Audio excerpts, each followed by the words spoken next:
This is the first video of many, I suppose, just documenting different parts of the restoration and the rebuild of a car, my old Mazda 626 1981 Coupe.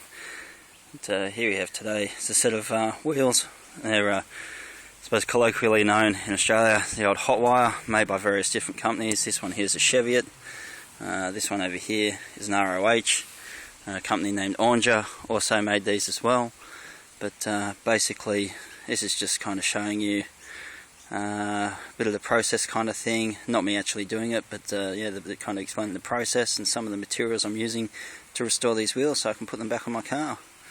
Now this wheel here, I haven't touched, haven't done anything with. This is how I got it the other week when I bought them. You can see there's a lot of oxidization, pitting in the aluminium, stuff like that, just from years of kind of use and abuse and their time in storage and stuff like that. It's in a bit of a sorry state of affairs and will require a fair bit of work to kind of get it up to looking kind of nice and pretty enough to put on the car. But moving along, this is another wheel. This one is one of the ROHs. I've got one of the Cheviots, that blue one you saw before, and I've got 4 of these ROHs. And basically, this wheel here, all I've done is I've just rubbed it back a bit with some fine grade steel wool and everything. Basically all that's done is taken off the top layers of kind of oxidization, the bulk of the grit and stuff like that, and it's basically left behind unfortunately just the damage that the kind of oxidization, the grit and stuff like that, the grime have caused the wheel and stuff. You can see there's kind of pitting and mottling in the surface of the aluminium, which I'll have to rub out and remove and polish and whatnot before they're fully finished. This one over here is kind of the next stage, next step in the process. Basically this one was hit with the steel wool as well and everything. I've filed back the lip as best I can to remove kind of the sharpness and everything and as much of the gutter rash as I can. Unfortunately some of it's fairly deep, which I won't be able to remove, but as it's not going to be a show car, it's just going to be a kind of tidy street car, a bit of a restoration and all that. I'm not too worried about that. As long as I can get them looking as nice as possible, then I'm happy. But yeah, this one's been hit with a steel wool. Then I wet sanded it with a 180 grit all over the wheel kind of thing. And then after the 180 grit, I used one of the little Dremel sponges, abrasive sponge, kind of like a Scotch-Brite thing, a 180 grit.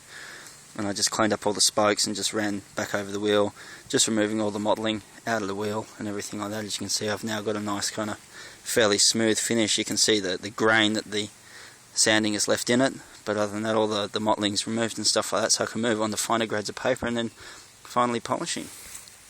But over here some of the materials I've used, I've got everything from a 180 grit paper to a 600 grit paper to a 1200 grit and a 2000 grit for finishing off.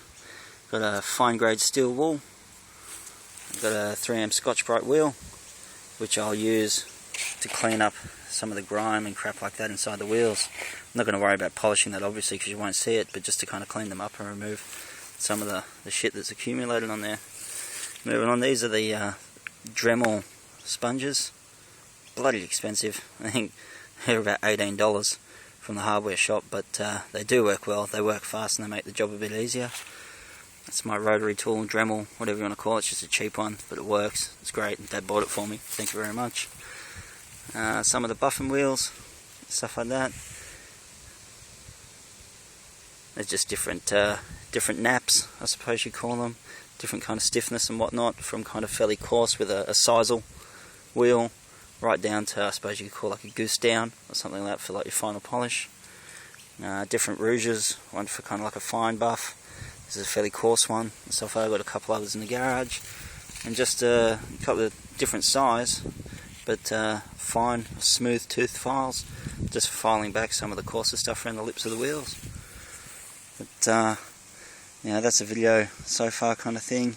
I'll be posting more as the kind of evolution of the restoration of these wheels kind of continues and whatnot, showing you guys kind of how it's going, what I've used, what kind of state they're in and whatnot, and hopefully with a nice kind of end product and everything to when it's back on the car. I'll also be posting a few videos of me rebuilding the car, just some of the more kind of interesting things, putting the motor back together again and whatnot. But yeah, alright, thanks for watching, bye.